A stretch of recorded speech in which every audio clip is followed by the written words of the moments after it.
آخری بات اس کے مالک کے بارے میں سمجھتے ہیں. مالک اصل میں 2 قراءات ہیں ہمارے نبی سے مروی صلی اللہ علیہ وسلم. مالک بھی پڑھا کرتے تھے اور ملک بھی پڑھا کرتے تھے. مالک اور کیا؟ ملک. مالک کے معنی اردو میں جیسے ہیں ویسے عربی میں ہے. مالک گاڑی کا مالک، بکری کا مالک، ٹھیک ہے، مالک. ملک کسے کہتے ہیں بتائیں؟ بادشاہ کو. بادشاہ کو. تو ایک طرف مالک، دوسری طرف بادشاہ، اور دونوں کے معنی یہاں ضروری ہیں. سمجھ لیں کیوں. بادشاہ جو، میں یہ نہیں کہوں گا کہ میں میری یہ جوتے ہیں، میں یہ نہیں کہوں گا میں اس جوتے کا بادشاہ ہوں. میں کیا کہوں گا؟ میں جوتے کا مالک ہوں. میں گھر کا بادشاہ ہوں یا مالک ہوں؟ مالک. میں کمپیوٹر کا بادشاہ ہوں، مالک ہوں، مالک. لیکن اگر کوئی کسی کے پاس پورا آئیلینڈ ہو یا پورا ملک ہو، وہ کہے میں اس آئیلینڈ کا کیا ہوں، کیا بات سامنے آ رہی ہے؟ بادشاہ ہوتے ہیں بڑی بڑی سلطنت کے، اور مالک ہوتے ہیں چھوٹی چھوٹی چیزوں کے. جو بمقابل چھوٹی چیز ہوتی ہے اس کے لیے مالک ہوتا ہے، جو بڑی ہوتی ہے اس کے لیے کیا ہوتا ہے؟ بادشاہ. اب ایک اور فرق بھی سمجھ لیں. اگر وہ کسی ملک کا بادشاہ ہے، کیا تمام چھوٹی چھوٹی چیزیں جو اس کی سلطنت میں ہو رہی ہیں اس میں اس کی نظر ہے؟ ہر بات پہ، ہر کام پہ، ہر کسی کے سونے پہ، ہر کسی کے اٹھنے پہ، کیا وہ ہر چیز کو کنٹرول کر سکتا ہے؟ آپ کی کمپنی ہے، آپ کی اپنی کمپنی ہے، آپ کے 50 ملازم ہیں. کیا آپ ہر ملازم کی ہر پرفارمنس کو، اس کی ہر بات کو، اس کے ہر ایکشن کو کنٹرول کر سکتے ہو کہ نہیں؟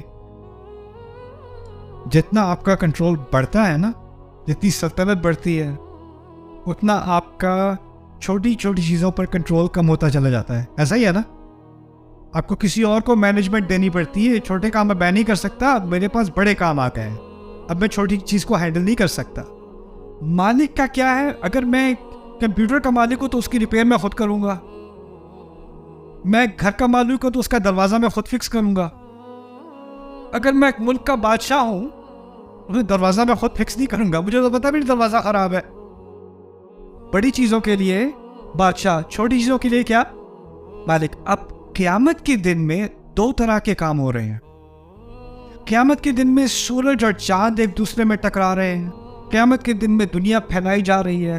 قیامت کے دن میں ساری انسانیت کو قبروں سے نکالا جا رہا ہے. قیامت کے دن میں آسمان پھٹ کے کھول رہا ہے. قیامت کے دن میں سارے فرشتے اتر رہے ہیں. یہ تو بادشاہ کا کام ہے، یہ بڑا کام ہے. لیکن قیامت کے دن ایک ایک عمل کا جائزہ لیا جا رہا ہے کہ نہیں؟ لا یغادر صغیرۃ ولا کبیرۃ. یہ بادشاہ کا کام نہیں ہے. یہ کس کا کام ہے؟ مالک کا کام ہے. رسول صلی اللہ علیہ وسلم نے یہ آیت 2 طرح پڑھی کیونکہ اس دن کچھ چیزیں مالک سے متعلق ہیں اور کچھ چیزیں ملک سے متعلق ہیں. سمجھ میں آئی بات؟ اور دونوں کو شامل کر دیا مالک یوم الدین میں. آپ کے جانے سے پہلے ہم نے 3 آیات کا مطالعہ کیا ہے اس وقت تھوڑا سا. الحمدللہ رب العالمین، الرحمن الرحیم اور مالک یوم الدین. میرے نزدیک قرآن میں اللہ تعالیٰ کا سب سے جامع تعارف، اگر کوئی غیر مسلم ہو وہ پوچھے تم کس خدا کی عبادت کرتے ہو، تمہارا اسلام کا خدا کون ہے، اس کی سب سے جامع تعریف بس یہی 3 آیات ہیں. الحمدللہ رب العالمین، الرحمن الرحیم، مالک یوم الدین. پہلی چیز جو وہ خدا خود چاہتا ہے کہ تم جانو، جس کے بارے میں ہم بات کرنے لگے ہیں، وہ حمد کا مستحق ہے. اس کا نام اللہ ہے. اس سے رشتہ تمہارا رب کا ہے، اور صرف تمہارا ہی نہیں، تمام سوسائٹیز کا، تمام انسانیت کا، ازل سے ابد تک، العالمین. اور اس کو تم سے ایسی شدید محبت ہے کہ جس کا تم اندازہ نہیں کر سکتے. اور یہ بھی تمہارے ہاتھ میں ہے کہ وہ محبت تمہارے لیے ہمیشہ کے لیے رہے، الرحیم. لیکن اگر تم نے اس محبت کا فائدہ اٹھانے کی کوشش کی تو یہ جان لو کہ آج نہیں تو کل نہیں، ایک دن آ رہا ہے، ایک کل آنے والا ہے جس میں پھر پورا حساب لیا جائے گا. اور ایک بڑی چیزیں ہوں گی اور چھوٹی چیز تک حساب لیا جائے گا. مالک یوم الدین. ایک پوری بیلنسڈ پکچر آ گئی میرے سامنے، ایک پوری تصویر آ گئی جس میں نہ اس طرف میں صرف اللہ تعالیٰ سے ڈروں یا اس طرف میں صرف اللہ تعالیٰ کی طرف سے مطمئن ہو جاؤں اور مجھے کوئی فکر ہی نہ رہے. دونوں کے درمیان میں ایک مکمل بیلنس یہ آ گیا, یہ بات آ گئی ابھی تک فاتحہ میں. اور اس کے بعد جہاں سے ہم کل بات شروع کریں گے انشاءاللہ وہ ہوگی کہ اگر یہ کوئی بات سن لے تو وہ کس نتیجے پہ پہنچے گا.